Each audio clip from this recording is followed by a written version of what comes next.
Il y a de très belles villes aux États-Unis.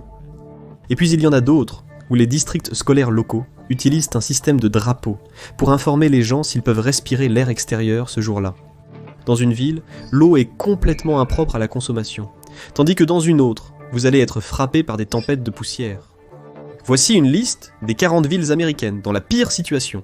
En 40e position, Bullhead City, Arizona.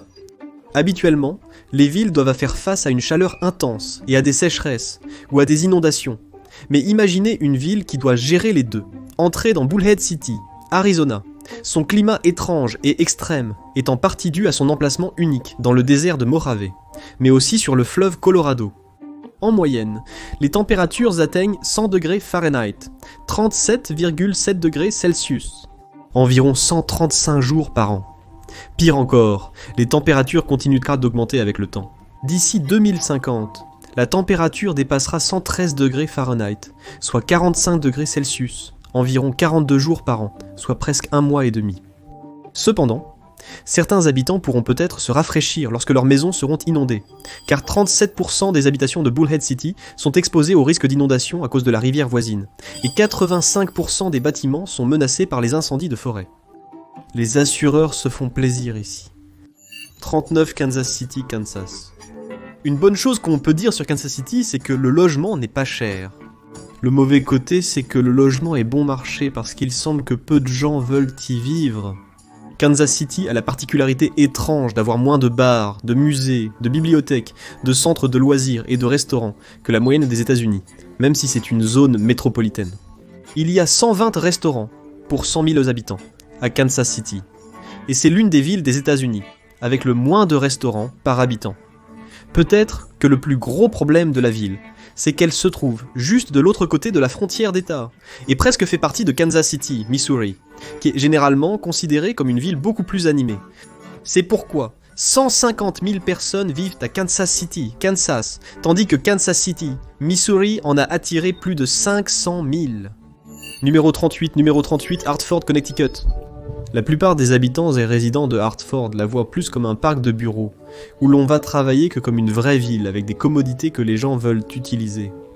Et, dans l'état généralement riche du Connecticut, Hartford parvient tout de même à afficher un taux de pauvreté de 25,5%. En fait, elle figure généralement parmi les 10 villes les plus pauvres du pays. La ville était autrefois un centre de fabrication et d'assurance. Et bien que certaines compagnies d'assurance soient restées, beaucoup d'emplois ont été délocalisés. Ainsi, Hartford a perdu 13% de sa population dans les années 1990, un pourcentage presque égal à celui des emplois qui ont quitté la ville durant cette période. Cela a conduit à l'échec des écoles publiques, en raison d'une base fiscale réduite et de moins d'opportunités pour les nouvelles générations d'obtenir de meilleurs emplois. Numéro 37, Amarillo, Texas. Pour un coup de cœur assuré, direction Amarillo, Texas, parce que le vent pourrait bien s'en charger. Amarillo a été déclarée la ville la plus venteuse des États-Unis, car elle se trouve au cœur de la région des Grandes Plaines. Pour ceux qui détestent les conditions sèches, les tempêtes de poussière fréquentes ou qui souffrent d'allergies, Amarillo est une sorte d'enfer sur terre. Pire encore, lorsque le vent souffle d'une direction particulière, c'est-à-dire depuis la zone générale des pâturages de vaches à proximité, l'odeur du fumier imprègne souvent l'air. Numéro 36. New York City, New York. New York est célèbre pour être la ville qui ne dort jamais. Mais en réalité, certaines personnes aiment dormir. Mais bonne chance pour trouver le sommeil si vous êtes à New York, car elle surpasse facilement toutes les autres zones urbaines des États-Unis en tant que ville la plus bruyante du pays. Elle a de loin la plus forte densité de population, avec un peu plus de 29 000 habitants par mile carré, 3 fois plus de lieux de vie nocturnes que n'importe quelle autre ville américaine, et beaucoup de transports en commun qui font trembler le sol jour et nuit. Et si tout cela ne suffisait pas, environ 3000 vols par jour passent directement au-dessus de la ville, provenant de 3 grands aéroports de la région de New York. Même avec les meilleurs bouchons d'oreilles, il y a beaucoup de choses qui peuvent perturber votre sommeil. Pas étonnant que les New-Yorkais aient la réputation d'être grincheux. Numéro 35, Fargo, Dakota du Nord. Fargo, célèbre pour le film éponyme avec Frances McDormand, est la plus grande ville du Dakota du Nord. Mais peut-être plus problématique encore, Fargo, avec seulement 133 000 habitants, est de loin la plus grande ville à des heures de route dans toutes les directions. C'est à 253 miles, soit 407 km de Minneapolis-Sainte Paul, et à 390 miles, soit 628 km d'Omaha, Nebraska, soit 6 heures de route. En fait, Winnipeg, au Canada, est techniquement la grande ville la plus proche, à 209 miles, soit 336 km. Comme le dit un habitant en ligne, c'est géographiquement l'un des endroits les plus ennuyeux et les moins inspirants des États-Unis. C'est plat, venteux et froid. Et même si c'est assez sûr avec de bons systèmes éducatifs, il n'y a tout simplement pas grand-chose à faire. Se déplacer pendant les mois d'hiver peut aussi être un vrai casse-tête, avec de la neige au sol d'environ la mi-novembre jusqu'à la mi-avril. 34 Los Angeles, Californie. Los Angeles a beaucoup d'atouts. Le soleil et des températures agréables presque toute l'année, l'océan Pacifique et des palmiers, pour n'en nommer que quelques-uns. Mais en plus d'une crise du coût de la vie incontrôlable, elle est aussi classée comme l'endroit le plus pollué et rempli de smog des États-Unis. Sans parler des effets croissants du changement climatique sur la ville. Il y a des sécheresses prolongées qui affectent l'approvisionnement en eau et la consommation dans la deuxième plus grande zone métropolitaine du pays, et les incendies de forêt qui rendent de nombreuses maisons presque impossibles à assurer, rendent la vie dans la ville de plus en plus difficile chaque année. Le prix moyen d'une maison est d'1 million de dollars. 978 157 $, pour être précis. Et puisque le solde médian d'épargne des ménages américains était de 8 000 $ en 2022, cela signifie que l'américain moyen ne pourra jamais acheter une maison ici. Numéro 33. Fairbanks, Alaska. Il y a de très bonnes choses à faire à Fairbanks. Voir les aurores boréales, faire du traîneau à chien, et mourir de froid loin de tout grand centre urbain. Aussi jolie qu'une visite de la ville puisse être, y vivre est une toute autre histoire. Tout d'abord, même si vous pourriez imaginer que l'Alaska a l'un des airs les plus purs du pays, ce n'est certainement pas le cas à Fairbanks. Selon l'Association pulmonaire américaine, Fairbanks fait partie des villes les plus touchées par la pollution par particules fines annuellement. Ceci est principalement dû à la fumée des feux de forêt en été, et au chauffage au bois constant en hiver. Heureusement, peu de raisons de sortir, car Fairbanks est aussi la ville la plus froide des États-Unis. En janvier, la température minimale moyenne est de moins 8,3 degrés Fahrenheit, soit moins 22,4 degrés Celsius, une température à laquelle les médecins recommandent de ne pas rester dehors plus de 30 minutes pour éviter les engelures. Donc, si la pollution ne vous atteint pas à Fairbanks, le froid pourrait le faire. Numéro 32. Dallas, Texas. Comme dans de nombreuses zones urbaines du Texas, il semble que Dallas ait oublié d'inclure une vraie ville dans ses limites. C'est une étendue sans fin de quartiers résidentiels identiques, avec très peu de commodités pour une ville de 1 300 000 habitants. Elle était également située sur les plaines arides et plates du Texas, ce qui la rend extrêmement chaude de juin à septembre, avec des températures dépassant les 32 degrés Celsius pendant 143 jours par an, en moyenne, et sujette à de forts vents et des tempêtes de verglas en hiver. Et toute tempête hivernale a aussi tendance à faire tomber le réseau électrique, car le Texas est le seul État qui insiste pour gérer son propre réseau électrique. Comme le dit un habitant, Dallas a tout ce dont vous avez besoin et rien de ce que vous voulez. Ah, et Dallas est aussi située dans la région sud de la Tornado Alley, donc elle a ça pour elle. 31 Stockton, Californie. L'Interstate 5 et la route 99 traversent Stockton, la reliant à la baie, à Sacramento, la capitale de l'État, et à Los Angeles. Mais ces autoroutes ont aussi accéléré la détérioration de Stockton. La route 99 passait par les quartiers délabrés de Stockton, et non par son port actif ou ses rues résidentielles ombragées bordées d'arbres que les responsables municipaux auraient préféré mettre en avant. En raison de l'affluence des Californiens empruntant cet itinéraire, Stockton avait mauvaise réputation. Alors, les promoteurs ont décidé de construire l'I5 dans les années 70, de détruire des communautés anciennes, principalement issues des minorités, et de laisser le centre-ville se dégrader afin de mettre en valeur les beaux quartiers. Ensuite, Stockton s'est rapidement étendu vers le nord, le long de l'autoroute, avec de nombreuses maisons individuelles à faible densité, qui ont fortement mis à mal les ressources de la ville, ce qui a fini par faire de Stockton la capitale mondiale des saisies immobilières. Numéro 30, Youngstown, Ohio. Depuis les années 1950, Youngstown a connu une baisse de 65% de sa population. De juste plus de 168 000 habitants en 1950, la population est tombée à environ 58 000 en 2025. La pauvreté et la criminalité sont relativement élevées dans la région, Pourquoi Youngstown a-t-elle été si durement touchée? Eh bien, la ville se trouve sur la rivière Mahoning, qui était autrefois le cœur de la production d'acier américaine, avec 22 miles, soit 35 km d'usines sidérurgiques, sur ses rives.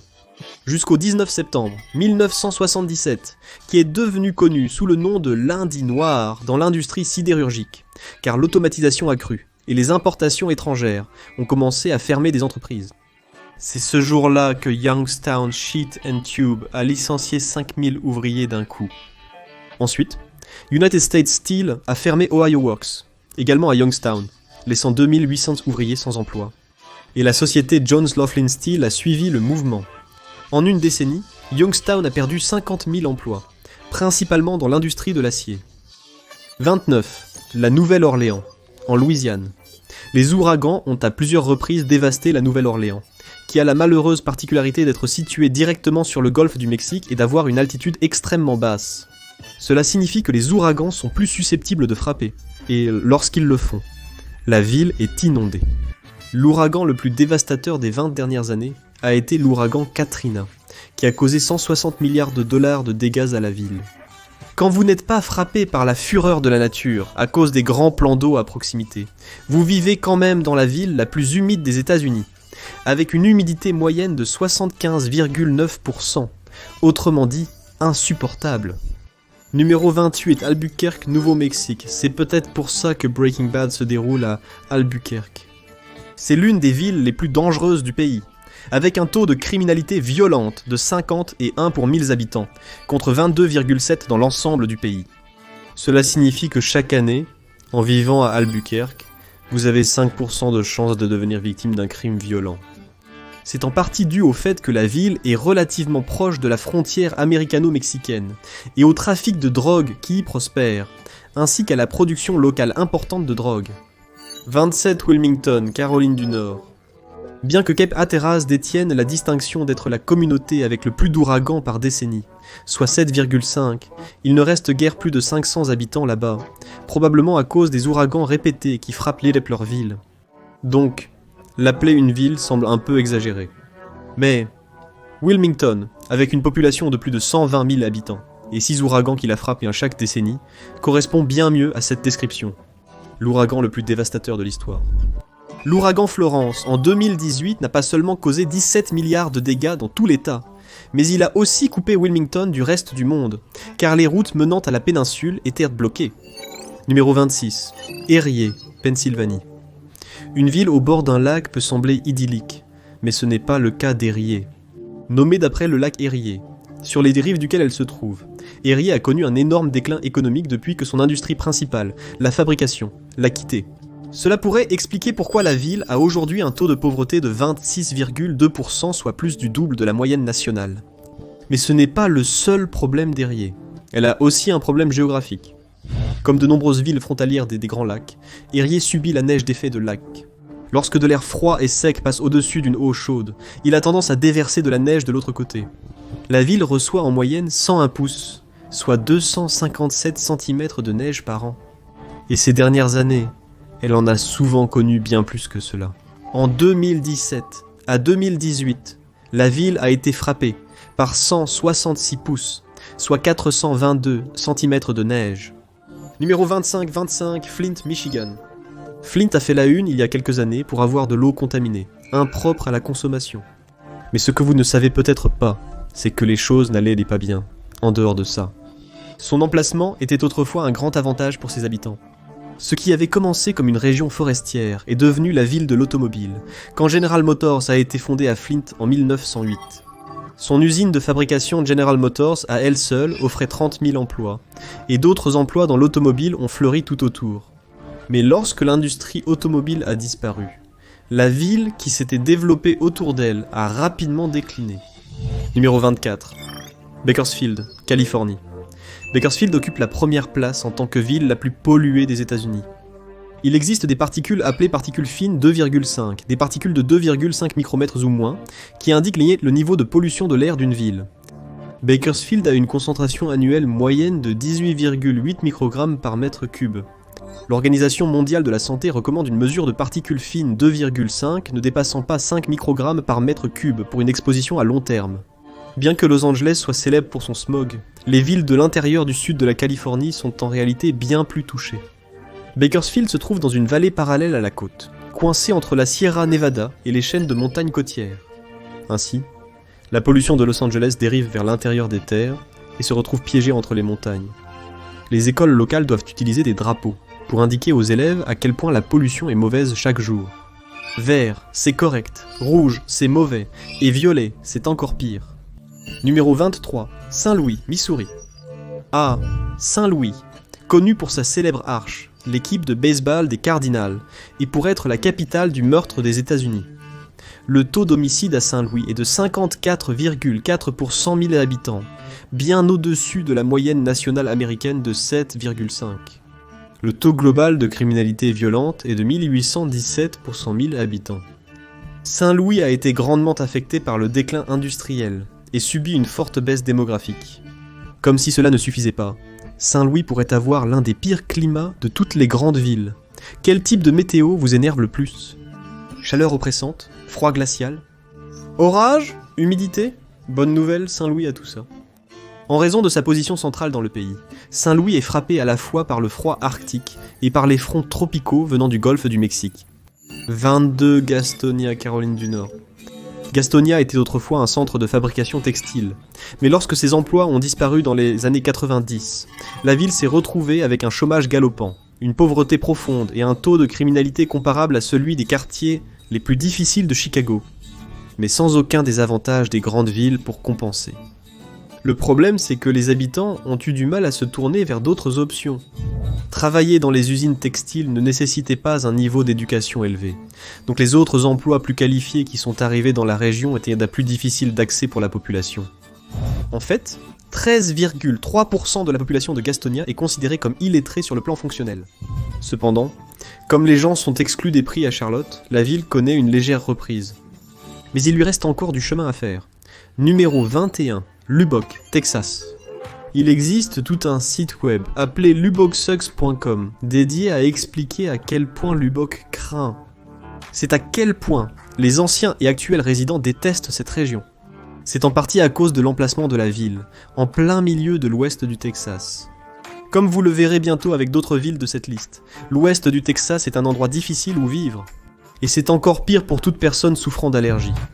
Le paysage est très plat, très venteux et très poussiéreux. Ce qui rend des choses comme respirer de l'air pur ou garder quoi que ce soit à l'extérieur de votre maison propre une tâche impossible. Lubbock connaît des haboubs, des tempêtes de poussière intenses plusieurs fois par an, parfois avec des vents de force ouragan dépassant 60 miles à l'heure. Mais au lieu d'apporter des pluies torrentielles, cela soulève simplement des murs de poussière de 30 mètres de haut. Bank San Bernardino, Californie.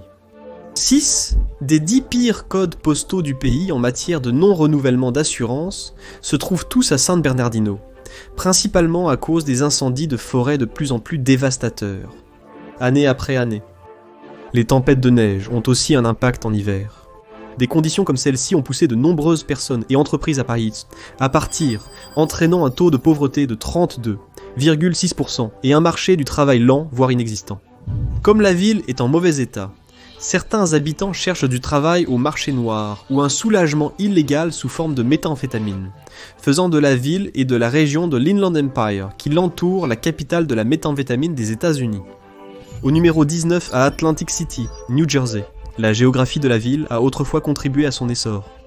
C'était une station balnéaire amusante, avec une promenade animée, ainsi que des boutiques et des restaurants le long de la plage. Aujourd'hui, elle est surtout connue pour les gens qui fument aux machines à sous dans des casinos délabrés. Au début du XXe siècle, les habitants du nord-est allaient à Atlantic City en villégiature. Cependant, lorsque les vols vers les Caraïbes et la Floride sont devenus très bon marché, et que les gens se sont rendus compte que les plages des Turks et Caïcos étaient meilleures que celles du New Jersey, Atlantic City a perdu de son attrait. À la fin des années 70, la ville a décidé de construire des casinos pour attirer à nouveau des touristes. Et cela a fonctionné. Mais les villes qui dépendent des jeux d'argent, surtout lorsqu'elles sont déjà en déclin, ont tendance à développer d'autres problèmes, comme la criminalité, la dépendance et la pauvreté. Actuellement, Atlantic City a un taux de pauvreté de 33% et un taux de criminalité de 87 pour 1000 habitants. Numéro 18. Mobile, Alabama. Quand on pense aux villes les plus pluvieuses du pays, on imagine peut-être des endroits comme Portland ou Seattle, mais la ville la plus pluvieuse des États-Unis est de loin Mobile, Alabama. Au cas où vous seriez le genre de personne à penser « Super, j'adore la pluie », vous devriez savoir que cela ne s'applique peut-être pas à Mobile, où 21,6% de la population est déprimée. De plus, cette pluie inclut parfois des ouragans, puisque Mobile a la malchance géographique de se trouver juste sur le golfe d'Amérique, anciennement appelé le golfe du Mexique. Mais ne vous inquiétez pas, il ne pleut pas tout le temps. Certains jours, vous n'aurez qu'à supporter une humidité écrasante, avec une moyenne de 75% par an et 77% pendant les mois d'été, soit presque le même niveau que dans une forêt tropicale. Mais à la place, vous êtes à Mobile. 17. Syracuse, New York. Une autre ville proche, mais pas sur les grands lacs. Syracuse a la particularité de recevoir le plus de précipitations par an. La ville reçoit 280 cm de neige, 98 cm de pluie, et en général, un climat humide. Si cela ne vous déprime pas, le taux de pauvreté local de 29,6% pourrait bien le faire. Syracuse est en déclin économique depuis des décennies maintenant, en raison de la perte de l'industrie de la métallurgie, un secteur qui dominait autrefois l'économie de cette région. 6. Brownsville, Texas. Brownsville a pris la première place dans la liste de WalletHub des endroits les moins sains des États-Unis.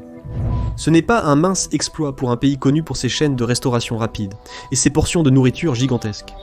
L'étude a analysé des domaines tels que la nutrition, la condition physique, les soins médicaux et la mortalité prématurée. Brownsville s'est classée dernière en alimentation et forme physique, avec un accès limité aux fruits, légumes, centres de remise en forme et espaces verts. Malheureusement, une grande partie de la population en mauvaise santé n'a pas non plus accès à de bons soins de santé, car 32% de la ville de moins de 65 ans n'ont pas d'assurance, contre 9,5% pour l'ensemble du pays. Alors, pourquoi Brownsville est-elle dans cette situation ? En résumé, la ville est vraiment pauvre, avec un taux de pauvreté de près de 25%. Il y fait incroyablement chaud, et il y a très peu d'investissements dans les infrastructures publiques ou le bien-être de la communauté. Numéro 15. Lancaster, Californie. Lancaster possède plusieurs distinctions en tant que ville, mais aucune d'entre elles n'est positive. Elle a été classée parmi les villes les plus dangereuses de Californie. C'est l'une des pires villes où vivre, avec l'un des trajets domicile-travail les plus longs, les taux de divorce les plus élevés, et, peut-être en raison de tous ces facteurs combinés, la ville la plus stressante de l'État. Beaucoup des problèmes de Lancaster proviennent de la géographie et de l'emplacement de la ville. Beaucoup de personnes qui y vivent travaillent dans la région de Los Angeles, ce qui représente un trajet d'au moins 113 km, soit 70 miles, et vivent simplement à Lancaster ou à proximité pour les prix immobiliers de bas. Mais cela crée beaucoup de stress et de ressentiment chez une population qui doit passer au moins 3 heures par jour dans sa voiture. Sans parler du fait que la région environnante est aride, poussiéreuse et vraiment pas très attrayante. Numéro 14, Cleveland, Ohio. Forbes a classé Cleveland à la toute dernière place parmi 71 villes américaines pour la création d'emplois. Autrefois, la 5e plus grande ville des États-Unis, Cleveland a connu des difficultés similaires à beaucoup d'autres villes de la Rust Belt après la disparition de l'industrie manufacturière. Mais elle s'en est sortie pire que beaucoup d'autres. Les dépenses en éducation de la ville ont fortement chuté, ce qui a entraîné des difficultés pour les habitants locaux, qui cherchent à améliorer leur situation. La ville se positionne aussi en queue de classement pour les investissements dans les transports publics, compliquant les déplacements des habitants. Ces éléments rebutent les entreprises souhaitant s'implanter dans la région. Selon Amy Hanauer, directrice exécutive de Policy Matters Ohio, pour qu'une entreprise s'installe quelque part, elle doit savoir qu'elle y trouvera une main-d'œuvre qualifiée. Ils veulent savoir que ces personnes peuvent se rendre au travail. Sans parler du fait que des décennies de corruption locale ont conduit à des choix municipaux discutables, comme la construction de l'aéroport Berkeley Lakefront, qui occupe une grande partie du littoral, et n'est utilisé que pour des vols d'affaires et des vols charters. Beaucoup d'habitants pensent que ce terrain pourrait être mieux utilisé pour servir l'ensemble de Cleveland. Numéro 13. Montgomery, Alabama. Montgomery est la capitale de l'État de l'Alabama, et c'est à peu près tout. Elle offre une combinaison unique des commodités limitées d'une petite ville avec tous les problèmes d'une grande ville. Criminalité contre les biens, pauvreté, et parfois des coups de feu lointains en fond. Cependant, l'une des plaintes les plus fréquentes concernant Montgomery concerne les écoles. Selon le dernier classement du United States News and World Report, l'Alabama se classe 44e en matière d'éducation, ce qui est déjà assez mauvais. Et le comté de Montgomery est classé comme la pire région de l'Alabama en ce qui concerne les écoles publiques, avec 14 écoles en échec.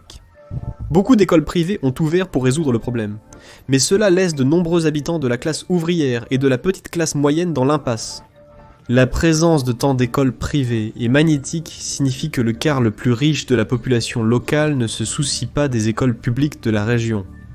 Cela aboutit à l'un des systèmes éducatifs les moins financés du pays. Numéro 12. Jackson, Mississippi.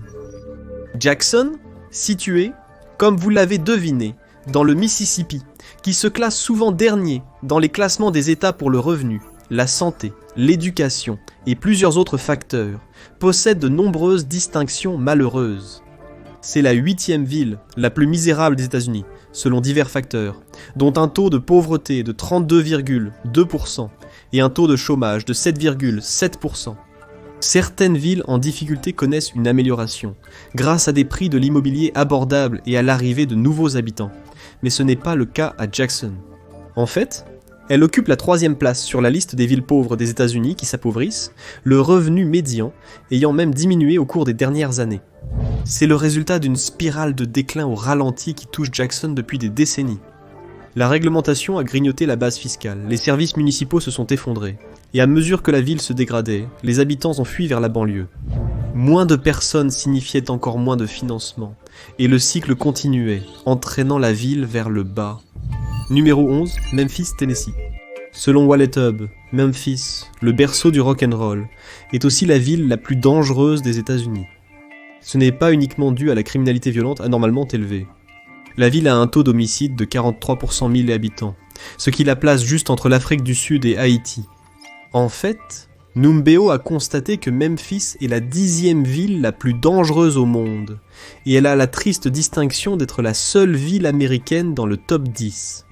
Memphis est également classée comme la pire pour les décès liés à la circulation en 2022, car Consumer Affairs a constaté qu'il y avait 33 décès liés à la voiture pour 100 000 habitants à Memphis, avec une météo qui produit des orages soudains et du brouillard sorti de nulle part.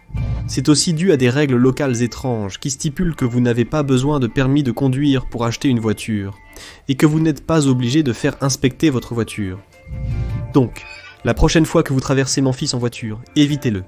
10e place, Shreveport, Louisiane.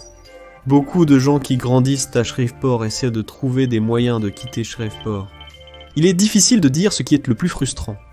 La pauvreté est le marché du travail stagnant, le taux de criminalité, les moustiques, ou le fait que le courant saute à chaque fois qu'une rafale de vent souffle sur les lignes électriques.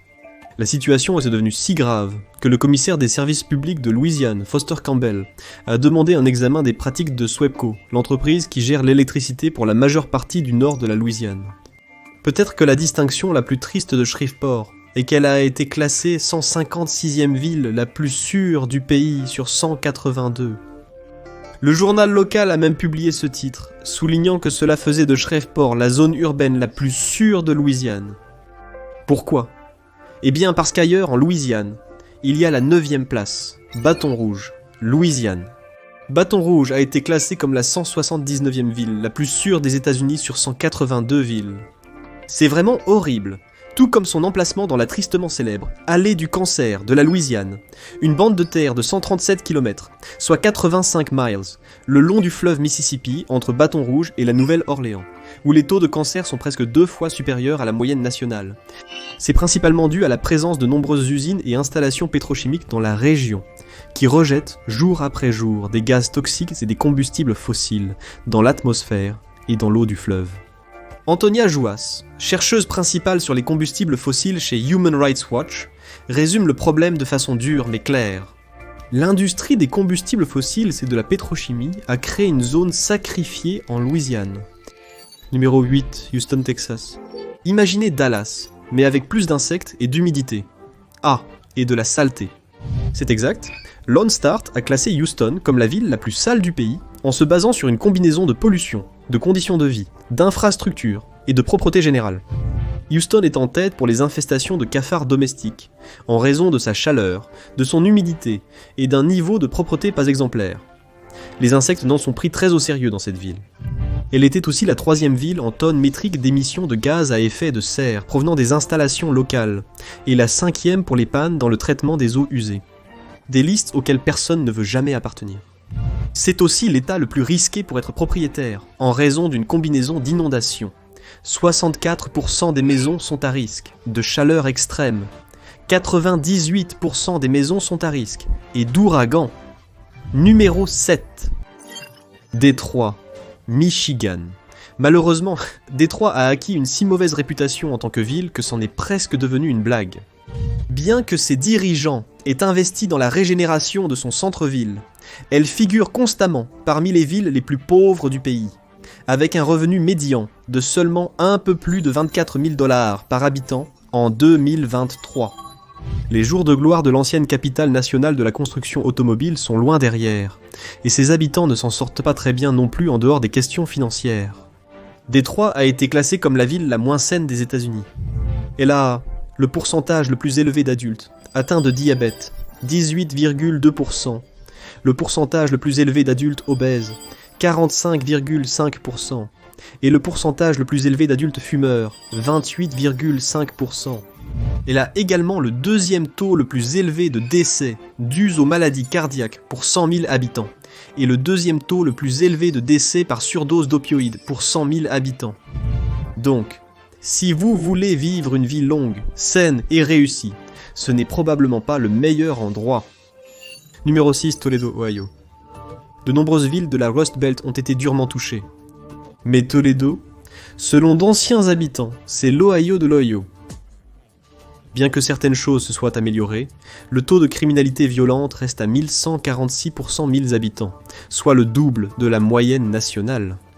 Le taux de pauvreté de la ville est plus de 2 fois supérieur au taux national, 23,3% contre 11,5%.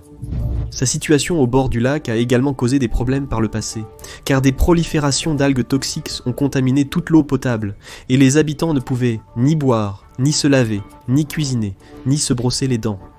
5. Baltimore, Maryland. L'histoire du déclin de Baltimore est un scénario familier pour de nombreuses villes américaines. La désindustrialisation a supprimé de nombreux emplois bien rémunérés, augmentant rapidement la pauvreté avant ses problèmes, notamment le plus grand nombre de décès par overdose des villes américaines, avec environ 1000 en 2023, dont 921 dus au fentanyl. Cependant, Baltimore trouve presque impossible de se relever en raison d'une anomalie géographique.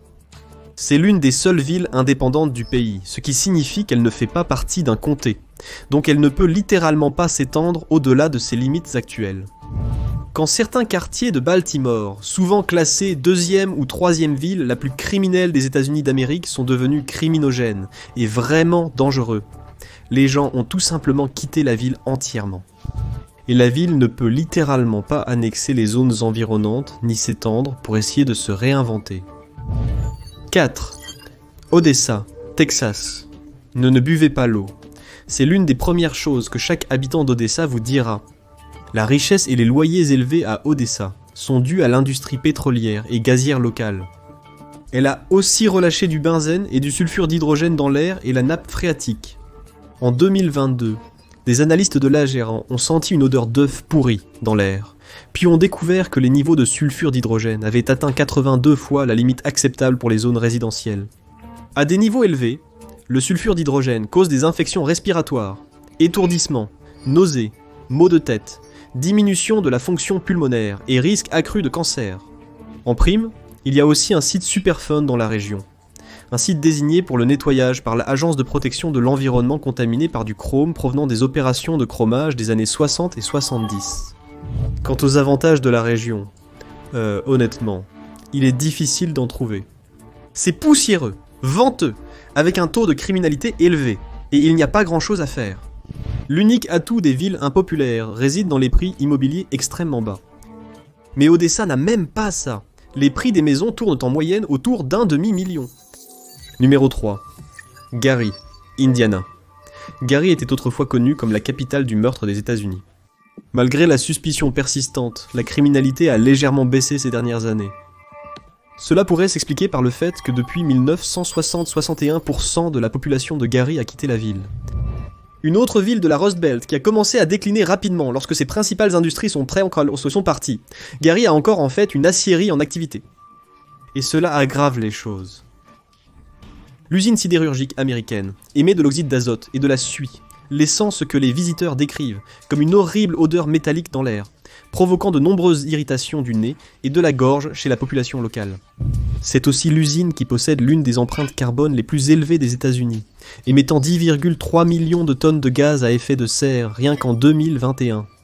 Comme vous pouvez l'imaginer, cela fait de Gary un endroit difficile à vivre. Numéro 2, Camden, New Jersey. Les gens qui ont grandi dans les villes autour de Camden ont appris une chose. Évitez de traverser Camden en voiture, surtout la nuit. Pendant environ 2 décennies, Camden a été classé entre la première et la 5e place sur les listes des villes les plus dangereuses des États-Unis.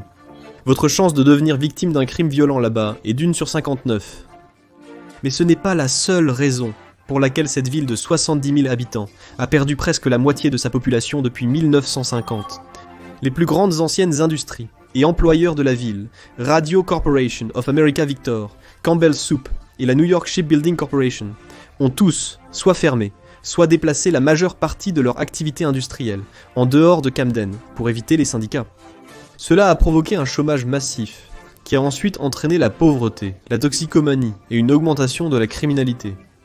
Bien que des efforts aient été faits pour redresser la ville, le taux de pauvreté actuel de Camden reste d'environ 28,5%. Et enfin, numéro 1, Pharr, Texas. La ville de Pharr, qui compte 80 000 habitants, est l'un des endroits les plus pauvres du pays. Le revenu médian des ménages est d'environ 32 000 $, tandis que près de 38% des habitants gagnent moins de 25 000 $. Ce serait déjà grave pour la plupart des villes, mais à Pharr, ce n'est que le début. Pharr se classe également très bas en ce qui concerne l'accès aux soins de santé, à la 500e place du pays, la sécurité familiale et alimentaire à la 496e, l'environnement à la 483e, et en termes de stabilité économique, à la 475e. En gros, elle ne figure pas parmi les 450 meilleures villes des États-Unis selon presque aucun critère, sauf peut-être pour l'accessibilité au logement. Mais après avoir entendu tout cela, investir dans une maison là-bas ne devrait de toute façon pas sembler être une si bonne idée. Merci d'avoir regardé. Si vous avez aimé et voulez voir plus de contenu similaire, pensez à vous abonner et activer les notifications. Ça change vraiment la donne. Merci encore. On se retrouve la prochaine fois sur MatPack.